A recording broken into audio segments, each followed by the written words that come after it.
आप शुरू करते हैं अपना ब्लॉग। अल्लाह पाक आपको खुश रखे, आबाद रखे, जहाँ रहें, जिस देश में रहें, जिस जगह रहें आप। अल्लाह पाक आपकी पूरी ज़िंदगी खुशियों से भरी हो। आमीन सुम्मा आमीन या रब्बुल आलमीन। और आप शुरू करते हैं अपना ब्लॉग, क्योंकि मैंने बेटी से कहा था, वो भी नहीं बना सकी, तो मैंने खुद ही थोड़ा सा ब्लॉग बना लिया है। और दिखाते हैं आपको अब क्या क्या बनाया है, कैसे कैसे ब्लॉग बनाया है। बस ये तो आप ही देख के बताएंगे कैसा बना है कैसा नहीं। चलिए शुरू करते हैं अपना ब्लॉग। और आज फिर है बहुत तबीयत ख़राब, बहुत ज़्यादा तबीयत ख़राब हो रही है। बुखार नज़ला खांसी बहुत है। और अपनी बेटी से कह दिया था मैंने कि आप ब्लॉग बना देना। अब वो मेरा ब्लॉग बना के देंगी इंशाल्लाह, तो मैं डाल दूँगी, क्योंकि मुझसे ब्लॉग नहीं बन रहा, कुछ नहीं हो रहा। अब ज़्यादा ही तबीयत ख़राब हो रही है। अब बच्चे भी इनके बहुत परेशान कर रहे हैं, बहुत ज़्यादा रो रहे हैं। पिछले साल की बात बताती हूँ कि मैं बीमार हो गई थोड़ी सी। बीमार हो गई मैं। अब बीमार 8-10 दिन तक बीमार थी मैं, 8-10 दिन से बीमार थी। तो मैं क्या था कि सोते में बेड पे से गिर रही थी, चलते चलते गिर रही थी। तो मैंने सोचा मैं शायद वैसे ही बेड पे से ऐसे गिर जाती हूँ जैसे बेध्यानी में गिर जाते हैं, ऐसे बेड पे से गिर जाती हूँ। और मैं चलते चलते गिर रही थी। मैं समझी मेरा शायद पैर रपट गया, इसलिए गिर रही हूँ। अब मुझे उल्टियाँ बहुत आ रही थी, क्योंकि बुखार की वजह से और नज़ले की वजह से उल्टियाँ बहुत आ रही थी। तो इसके पापा बोले भाई डॉक्टर को अच्छे को दिखा के लाओ, डॉक्टर क्या कहते हैं। तो डॉक्टर के घर ले गए तो उन्होंने कहा कि ऐसा है, ये ने एडमिट कर दो फ़ौरन। अब मैंने बेटे से कहा ना मैं तो ठीक हूँ, वो तो मेरा पैर पड़ जा, अब मैं बेध्यानी में गिर जाती हूँ, कोई बात नहीं है, वैसे मैं ठीक हूँ, कोई एडमिट करने की ज़रूरत नहीं है। हाँ मैं घर आ गई। तो हमारे हस्बैंड बोले कि नहीं आप दूसरे डॉक्टर को दिखाइए, पहले मालूम सही से करिए कि आप बीमार बहुत हैं और आप गलत सोच रही हैं कि मैं बीमार नहीं हूँ। आपको लग नहीं रहा लेकिन आप बीमार हैं, गिर भी रही हैं, चलते चलते बेड पे से गिर रही हैं। ऐसे कोई इंसान धोखे से थोड़ी गिर जाता है बेड पे से। अब हम चले गए हॉस्पिटल, दूसरे डॉक्टर को दिखाने चले गए। उन्होंने भी यही कह दिया एडमिट करिए। और वो जब के एडमिट करिए, बहुत ज़्यादा बीमार है और कुछ भी हो सकता है, 2-3 दिन में इन्हें एडमिट कर दीजिए। अब आप ये देखिए, ज़रा सी लापरवाही से कुछ भी हो जाता अगर मैं 2-3 दिन और नहीं जाती तो बस अपना ख्याल रखा करें। बीमार होया करें तो फ़ौरन अच्छे डॉक्टर को दिखाया करें, लापरवाही ना करें। पड़ोस के डॉक्टर से दवाई लेकर फिर आप सोचते हैं कि आराम हो जाएगा, नहीं। लोकल डॉक्टर से दवाई ना लें, अच्छे डॉक्टर से दवाई लें। दवाई अच्छे डॉक्टर से लेंगे तो इंशाल्लाह सब मालूमात हो जाती है कि कितने बीमार हैं, क्या नहीं है, क्या है। तो फिर मुझे एडमिट रखा गया 8-10 दिन और मेरा वहीं इलाज हुआ। फिर मैं ठीक हो गई हॉस्पिटल से। तो ये है, लापरवाही करने का नतीजा ये था कि मुझे एडमिट होना पड़ गया। और मैं जब भी अच्छे डॉक्टर को दिखाई आती शायद एडमिट ना होती। मैंने पड़ोस में से दवाई ले लेके खाती रही। डॉक्टर थे एक, बैठते थे लोकल डॉक्टर, उनसे दवाई ले लेके खाती रही। तो वो ठीक नहीं हुई, 10 दिन गुजर गए, फिर मेरी बहुत हालत बिगड़ने लगी। तो ऐसे फिर अच्छे डॉक्टर को दिखाया तो उन्होंने कहा कि वो देखो, फिर मैंने आपको बताई थी पूरी बात क्या हुई थी। तो ये होता है लापरवाही का नतीजा कि एडमिट करना पड़ गया। और डॉक्टर को बड़े को दिखाएं, सही बताएगा क्या है क्या नहीं है, सब टेस्ट वेस्ट कराएं। तो ये शायद कोरोना था या फिर वो था डेंगू था, क्या था मुझे तो नहीं बताया गया क्या था, लेकिन मुझे 8-10 दिन एडमिट रखा गया।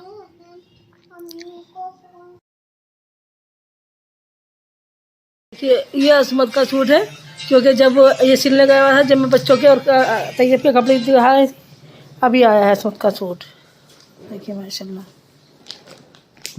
ये असमत के कपड़े हैं। देखिए ये जब सिलने गया था और अब आया है, मैं आपको दिखा रही हूँ। ये इसका लोअर है, ये इसकी शर्ट है।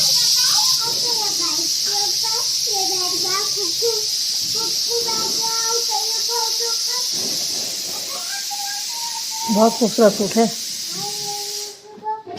आज की शॉल रखी है कहीं, इसके ऊपर शॉल है और शॉल पे भी ऐसी ही कढ़ाई हो रही है। इन्होंने वो तो रख ली थी शॉल। ये सूट सिलकाया है तो इसलिए मैं दिखा रही हूँ, मैंने कि चलो दिखा देती हूँ। माशाल्लाह देखिए देहरादून ये लोग देखिए माशाल्लाह। अब बैठ चुके हैं गाड़ी में। आज हमारी गाड़ी में थोड़ा ब्रेक का चक्कर है, तो आज जाएगी माजिद की गाड़ी। देखिए बोले बैठ गए हैं सब लोग, जाहिद और आसमत और ड्राइवर हैं माजिद के, जा रही है। देखिए आज हमारी गाड़ी नहीं जाएगी, हमारी गाड़ी के ब्रेक हो रहे हैं ख़राब, तो ये गाड़ी जाएगी। माजिद की गाड़ी है माशाल्लाह इनोवा। अब खा लिया है हमने खाना, और असमत भी चली गई हैं, सुबह ही 8 बजे निकल गई थी यहाँ से। इंशाल्लाह पहुँच जाएंगी बहुत जल्दी, अल्लाह ने चाहा तो। और खिचड़ी लगी है बहुत मज़ेदार खा के। और अब आएंगी जब, अब ये 25 तारीख से उनकी छुट्टी पड़ेगी विंटर वेकेशन की, तो वो आएंगी, फिर इंशाल्लाह करेंगे अपने जाहिद का रिश्ता पक्का। अल्लाह ने चाहा जनवरी के शुरू में करेंगे रिश्ता पक्का, क्योंकि इसके पापा ने कहा है तैयब के लिए अभी आने के लिए, देखिए वो आते हैं या नहीं आते हैं। तो जनवरी के शुरू में करते हैं रिश्ता पक्का इंशाल्लाह, और हकीका भी करेंगे अपने बच्चों का। तो इंशाल्लाह ये काम होगा हमारा जनवरी के शुरू में इंशाल्लाह ताला। और आप दुआ करिए ज़रूर होए, जल्दी से होए। और बहुत खुशी हो रही है दोनों कामों की, कि जाहिद का रिश्ता भी पक्का होना है और इसका बच्चों की हकीका भी होना है। दोनों काम रुके हुए हैं, तो दोनों काम जल्दी से हो जाएं, बस यही दुआ करिए आप लोग इंशाल्लाह। और अब अल्लाह का शुक्र है, कल से तबीयत में बहुत फ़र्क है। बहुत अच्छी दवाई दी है डॉक्टर साहब ने, दिखा के आई थी मैं डॉक्टर परवेज़ को, तो उन्होंने बहुत अच्छी दवाई दी है माशाल्लाह। बहुत ज़्यादा फ़र्क है उस दवाई से, अल्लाह का शुक्र है लाख लाख। तो बस अब फिर इंशाल्लाह व्लॉग बनेगा। एक दिन व्लॉग नहीं आया है मेरा, अब रोज़ आएगा इंशाल्लाह व्लॉग। अगर तबीयत सही रही तो इंशाल्लाह रोज़ व्लॉग आएगा, अल्लाह ने चाहा। वैसे तबीयत बिल्कुल सही है, इस टाइम सही लग रही है। और मैंने लगा दी है मशीन भी कपड़े धोने की, क्योंकि उसमें कुछ छूना नहीं पड़ता, उसमें कुछ करना नहीं पड़ता, सिर्फ उसमें कपड़े डालकर टाइम फिक्स करना पड़ता है और अपने आप धुल के तैयार हो जाते हैं कपड़े। तो मुझे कपड़े धोने की कोई फिक्र नहीं होती, इसलिए मैंने लगा दी है मशीन कपड़े धोने की। और कपड़े धुलना है, और मैं आराम से आपसे बातें कर रही हूँ, क्योंकि आपसे बातें करना भी बहुत अच्छा लगता है, दिल को खुशी होती है आपसे बातें करने की। कि सब कुछ आपसे शेयर करना होता है तो बहुत अच्छा लगता है कि हाँ आप लोगों से सब शेयर करें। और अब हमारे समदन का नहीं आया है बहुत दिनों से फ़ोन, अमरोहा वालियों का, और वो फ़ोन नहीं कर रही है बहुत दिनों से। पूछूंगी, आज करूंगी फ़ोन इंशाल्लाह, और पूछूंगी क्या परेशानी है, क्यों फ़ोन नहीं किया है, क्या बात है। आप तो मुझे फ़ोन करती हैं एकदम, मेरी तबीयत सुनती है, तो आज आपने फ़ोन क्यों नहीं किया, तो इनसे पूछूंगी आज। और वो मेरा बहुत ख्याल रखती हैं, ज़रा सी तबीयत ख़राब होती है तो फ़ौरन फ़ोन कर लेती है, लेकिन उन्होंने 2 दिन से फ़ोन नहीं किया। 2-3 दिन से जब से बेटी हुई जब फ़ोन किया था, अभी तक फ़ोन नहीं किया है। तो आज उनसे ज़रूर पूछना है कि आपने फ़ोन क्यों नहीं किया। तो देखिए अल्लाह पाक सबको प्यार बांटते रहें और प्यार मिलता रहे हमें सबसे, यही खुशी होती है, यही ज़िंदगी है कि हम अपने प्यार सबको बाँटें, अपनी खुशियाँ सबको बाँटें, और सबकी खुशियों में हम शरीक हों। यही होती है ज़िंदगी अच्छे से यही चलती है। तो देखिए अब दिखाते हैं आपको, और कुछ क्या करते हैं सब दिखाएंगे इंशाल्लाह। और अब असमत चली गई है तो घर की रौनक भी चली गई है। घर में बिल्कुल रौनक नहीं है, घर ऐसा लग रहा है सूना सूना, क्योंकि एहाना करती हैं बहुत शैतानियाँ, तो वो बहुत अच्छी लगती हैं, बातें भी करती हैं, बातें ऐसी करती हैं कि वो बहुत दिल खुश कर देती हैं बातें करके। तो वो चली गई हैं, अब आएंगी 25 तारीख को, तो 25 दिसंबर को, तो इंशाल्लाह फिर होगी उनसे मुलाकात। तो अब घर हो गया है बिल्कुल सूना। आयशा भी सो रही हैं और आमना भी सो रही हैं, दोनों सो रही हैं, आयशा आमना दोनों सो रही हैं। खिचड़ी उड़द की दाल की खिचड़ी कैसे बनाते हैं, उड़द की दाल और चावल मिलाकर और पानी उबाल कर उसमें डाल देते हैं, और फिर वो इसमें लगा देते हैं 4-5 सीटी, जिससे कि अच्छी तरह गल जाए उड़द की दाल और चावल तो आसानी से गल जाते हैं, उड़द की दाल नहीं गलती है, इसलिए सीटी लगा दी है मैंने कि आसानी से गल जाए। और ये बना दी है इसके अंदर डालने के लिए असली कीमे बघार, बस प्याज का बघार देते हैं और किसी चीज़ का बघार नहीं देते इसमें। तो जब खिचड़ी बन जाएगी, जब दिखाऊंगी इंशाल्लाह, बहुत मज़ेदार बनती है। अगर इस तरह से बनाओ तो बहुत से लोग लहसुन अदरक का पेस्ट डाल के भी बना लेते हैं, वो भी अच्छी बनती है, बहुत अच्छी, लेकिन ये भी बहुत अच्छी बनती है। और अभी अभी सुबह का टाइम है और चूल्हा हो रहा है बिल्कुल ख़राब, क्योंकि अभी काम वाली नहीं आई है, मेरी हो रही है तबीयत ख़राब, तो मैंने इसलिए कोई चीज़ साफ़ नहीं करी, बस बनाना शुरू कर दिया खाना। और प्याज को कर लेंगे बिल्कुल ब्राउन करके, चाहे तो जब खाओ जब डाल के खा लो, वरना एक साथ डाल दो खिचड़ी के अंदर, हॉटपॉट में करके, और एक साथ खिचड़ी के अंदर डाल दो जब भी खाओ। ऐसे भी खा सकते हो, और इसे पाँच में रख लेते हैं किसी बर्तन में, और डाल के जब हम अपना खाना खाते हैं उस पर डाल के खा लेते हैं इन्हें दोनों कुछ घी को और प्याज को, वरना इसे ऐसे खाते हैं कि अपना सारे कुकर में डाल दो इसे और सब साथ ही मिला दो, तो उससे खा लेते हैं, तो वो भी अच्छी लगती है, दोनों तरह से अच्छी लगती है माशाल्लाह। हर तरह से खिचड़ी बनाइए, खाइए, जाड़ों में उड़द की दाल की खिचड़ी का मज़ा कुछ और ही है। जितनी अच्छी उड़द की दाल लगती है जाड़ों में, उड़द की दाल की खिचड़ी लगती है, इतनी अच्छा कुछ भी नहीं लगता। आज के ऊपर कोई कहावत भी है, मुझे तो याद नहीं आ रही इस वक्त, लेकिन कुछ कहावत भी है कि जाड़ा लगे पारा लगे और गुदली पता नहीं किस तरह से करके है। तो इस तरह से ये कुछ है भी कहावत इसके ऊपर। देखिए माशाल्लाह होने लगी ब्राउन प्याज मेरी।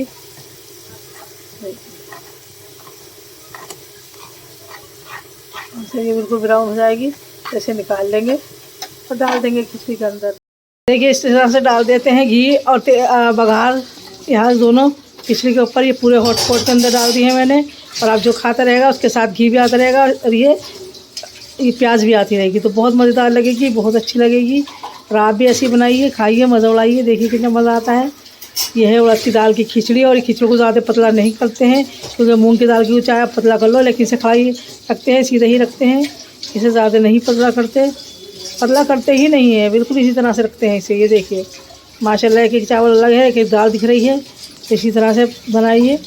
और ज़्यादा पानी नहीं डालिए, बस 2 गिलास चावल हैं 4 गिलास पानी डाल दिए। अगर धुले हुए हैं तो फिर 2 गिलास चावल है तो अंदाजे से पानी डाल दिए।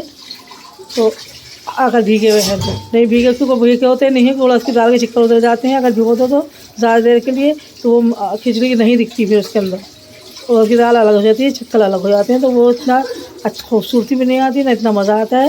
तो ऐसे भीगे वगैरह ही बनाइए, बहुत अच्छा आता है, क्योंकि उड़द की दाल भी दिखती रहती है और चावल बिल्कुल साफ़ रहते हैं। तो 2 गिलास चावल लीजिए, या 2 अंदाज़ा आइडिया बता रहे हैं, 2 गिलास चावल और 4 गिलास पानी, और कुकर में लगा दिए सीटी, मज़ा आ जाएगा इंशाल्लाह। और तस्वीर बना रही है पिज़्ज़ा के लिए दाल मूंग की, और मूंग की दाल में डाला है बस नमक और 1 हरी मिर्ची, और कुछ नहीं डाला। और हल्दी इसलिए नहीं डाली क्योंकि उसे हो रहा है पीलिया, छोटी बहन बेटी को पीलिया हो रहा है, तो इसलिए हल्दी नहीं डाली है, ये डाला है बस।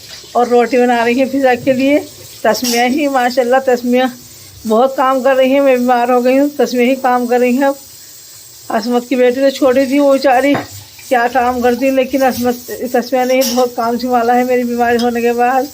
और यास्मीन धो रही है बर्तन, तो दिखा किसी को भी नहीं सकती दोनों में से, क्योंकि दोनों का पर्दा करती हैं, दोनों किसी को दिखाना भी नहीं चाहती, तो इसलिए किसी को नहीं दिखाऊंगी। देखिए कुकर में आने वाली है सीटी, देखिए अब मेरी आवाज़ हो जाएगी बंद और सीटी की हो जाएगी चालू, तो इसलिए पहले ही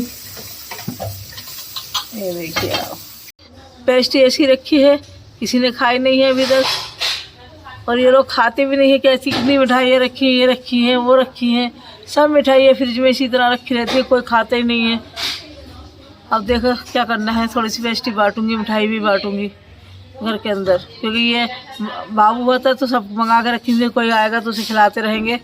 तो सारी चीज़ें ऐसी रखी हैं, और जो आ रहे हैं उन्हें खिला भी रहे हैं। कई डिब्बे ख़त्म भी हो चुके हैं, और बहुत से सारे बाकी हैं। ये बटी हुई मिठाई है जो बची हुई है, तो ये देखिए आप।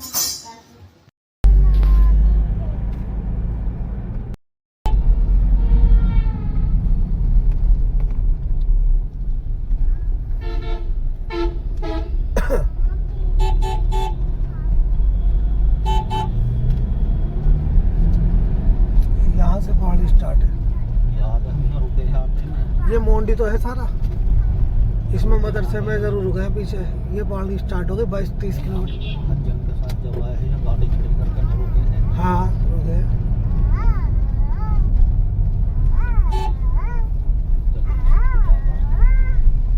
पूरा 25 किलोमीटर का पहाड़ है, 23 से 25 किलोमीटर।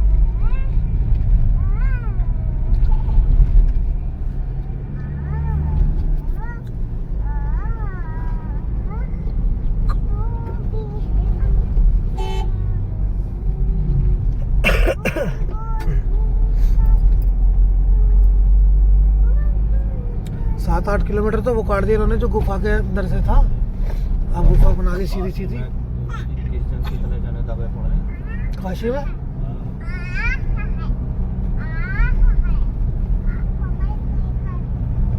नहीं बेटे हाथ नहीं पकड़ो उसका, झटके लग रहे हैं।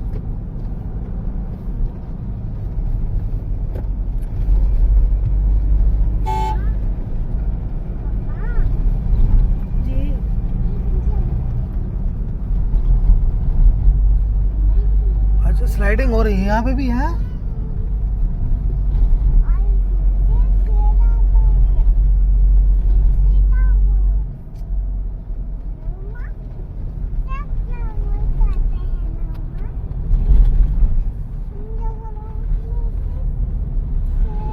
25 पानी पड़ के और तेज हो जाओ।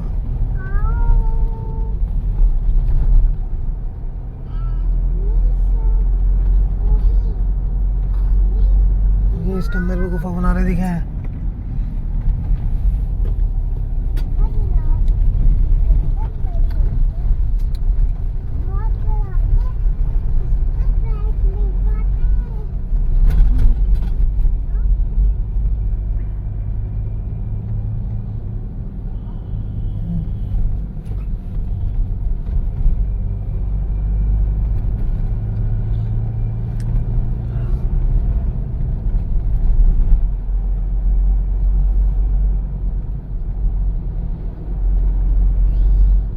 हम एक बार इसके देहरादून जू में भी तो आए थे चाची के साथ।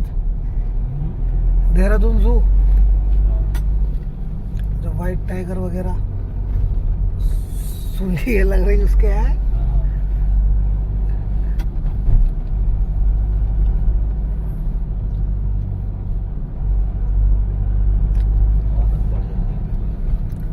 चाची की क्लास नहीं।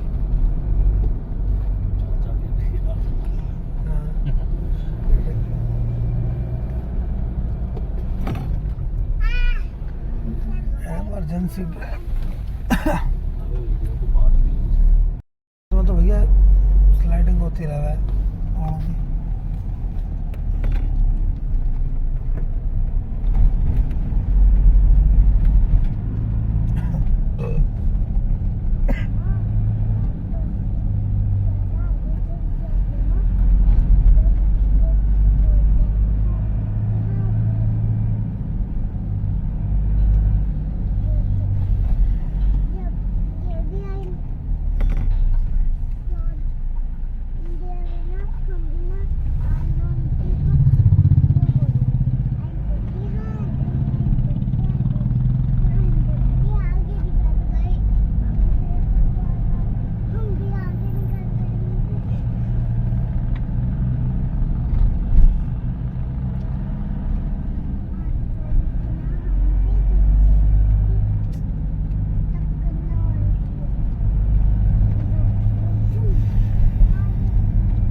सुरंग के बनाएंगे वीडियो बस।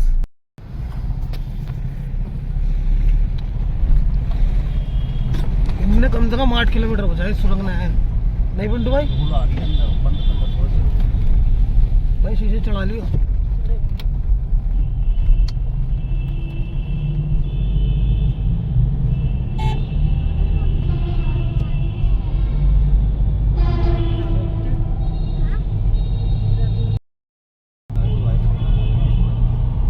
बल्ले वाले में लगी हुई लाइट है, इसमें नहीं लगी।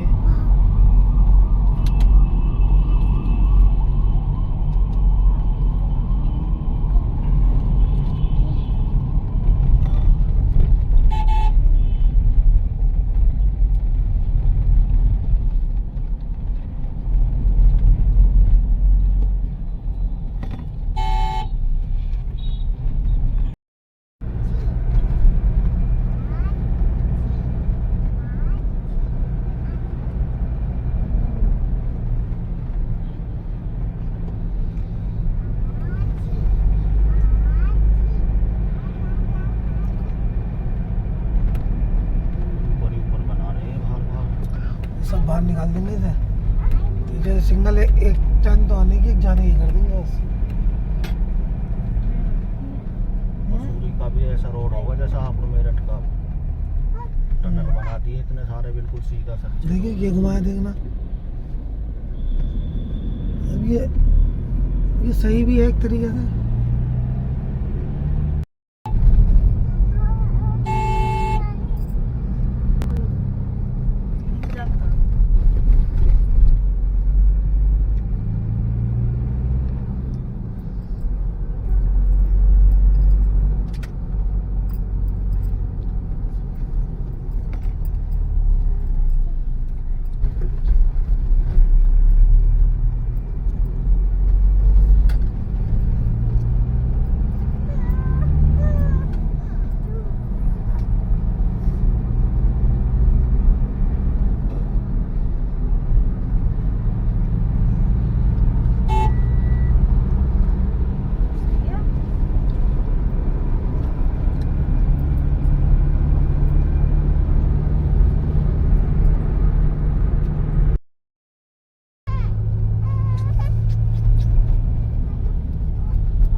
बना दिया जी।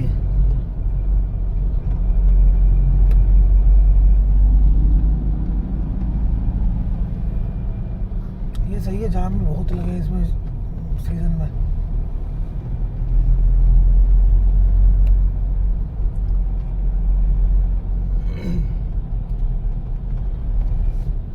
साल में एक चक्कर लगी जा पहाड़ों। हाँ जी।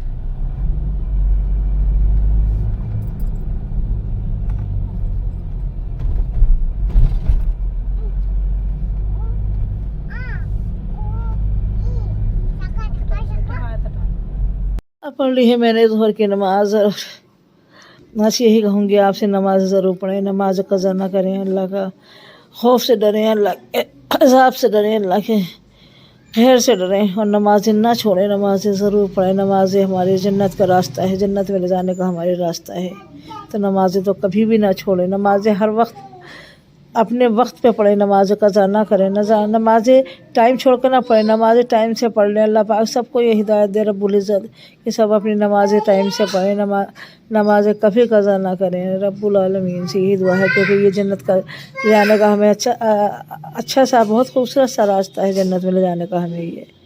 तो आप नमाज़ें ज़रूर पढ़ें और सबके लिए दुआ करा करें। अल्लाह पाक सबको नमाज़ पढ़ने की तौफीक दे और सबको चैन सुकून की ज़िंदगी दे। सब किसी को परेशानी बीमारी कोई मुकदमा कोई ना उनके पीछे लगे। अल्लाह पाक एक अच्छी सी खूबसूरती ज़िंदगी हो सबकी, रब्बुल आलमीन। सब बहुत प्यारी सी ज़िंदगी जी है, यही दुआ है मेरी अल्लाह पाक से, मेरे मालिक से। और आप भी यही दुआ करा करें, और फ़िलिस्तीन के लोगों के लिए भी दुआ करा करें, अल्लाह पाक उन्हें चैन सुकून की ज़िंदगी दे। और अपने देश के लोगों के लिए दुआ करें, अल्लाह पाक हमारे देश के लोगों को, हिंदुस्तान के लोगों को चैन सुकून की ज़िंदगी दे। या रब्बुल आलमीन बहुत खूबसूरत सी ज़िंदगी दे दे या अल्लाह। ये परेशानी मुसीबत से बचा ले सबको, रब्बुल आलमीन। कैसी मुसीबत और कैसी परेशानियाँ हैं देश में इस टाइम, या अल्लाह सबको बचा ले, रब्बुल आलमीन। फ़िलिस्तीन में तो कुछ ज़्यादा ही बदतमीज़ियाँ हो रही हैं, फ़िलिस्तीन के लोगों को ज़्यादा ही परेशान किया जा रहा है, ज़्यादा ही जुल्म किए जा रहे हैं उन लोगों पर। अल्लाह उन्हें हिम्मत और ताकत दे इन जुल्म से लड़ने की, रब्बुल आलमीन। हर परेशानियों से लड़ने की उन्हें ताकत दे, रब्बुल आलमीन। उन्हें हिम्मत और ताकत दे मेरे मालिक। उनके बच्चों को, उनके घर को, उनके देश को सुकून अता फरमाए मेरे रब्बुल आलमीन। कभी कोई परेशानी उन लोगों पे ना आए, या रब मेरे रब। तुझसे दुआ कर सकते हैं और किसी से क्या कहें, ना हमारी बस की बात है कुछ, ना हम कुछ कह सकते हैं, बस तुझसे ही दुआ कर सकते हैं सबके लिए, सब लोगों के लिए तुझसे ही दुआ कर सकते हैं रब्बुल। सबको चैन सुकून की ज़िंदगी अता फरमाए मेरे मालिक। मेरे मालिक अपने हजूर के उम्मतियों को चैन सुकून दे दे, रब्बुल आलमीन। रब्बुल आलमीन अपने बंदों को चैन सुकून दे दे, रब्बुल आलमीन। ये अल्लाह तो हर किसी को चैन सुकून और अच्छी ज़िंदगी अता फरमा मेरे मालिक। बस यही दुआ करेंगे सबके लिए, और आप भी दुआ करा करें, आप मेरे लिए भी दुआ करा करें। आजकल तबीयत ऐसी ख़राब होने लगी है, पता नहीं क्या होता है, ज़रा सा भी ठंड लग जाती है एकदम, कहीं कुछ हो जाता है, कभी कुछ हो जाता है, तो तबीयत अक्सर ख़राब ही रहती है। बस ये अल्लाह से दुआ करूँगी, अल्लाह पाक चैन सुकून की ज़िंदगी दे, बीमारियों से परेशानी से बचाए, रब्बुल आलमीन। और आप लोग मेरे लिए भी दुआ करें, हर बीमारी हर परेशानी से अल्लाह हमें बचा ले, आमीन सुमा। और आज भी मेरा व्लॉग बिल्कुल छोटा सा बना है, ज़्यादा बड़ा नहीं बना, और वही मैं आपको भेज दूँगी इंशाअल्लाह। बस आगे को इंशाअल्लाह बनेंगे व्लॉग, अच्छे करके बनेंगे। अल्लाह ने तबीयत सही रखी, सुकून ज़िंदगी में दिया, तो अच्छे से व्लॉग बनेंगे इंशाअल्लाह ताला। तो इसी के साथ हम करते हैं अपने व्लॉग का एंड। अल्लाह हाफिज़। अल्लाह पाक आपको खुश रखे, आबाद रखे, सारी ज़िंदगी खुशी से भरी हो, कभी कोई गम ना आए, रब्बुल आलमीन से यही दुआ करेंगे। चलिए तो अल्लाह हाफिज़। अल्लाह पाक आप खुश रहें, आबाद रहें, और अल्लाह पाक आपको दिन दुनिया की दोनों की दौलत मिले, और अल्लाह पाक मुझे भी खुशी से और नेमतों से नवाज दे, आमीन सुम्मा आमीन। अल्लाह हाफिज़।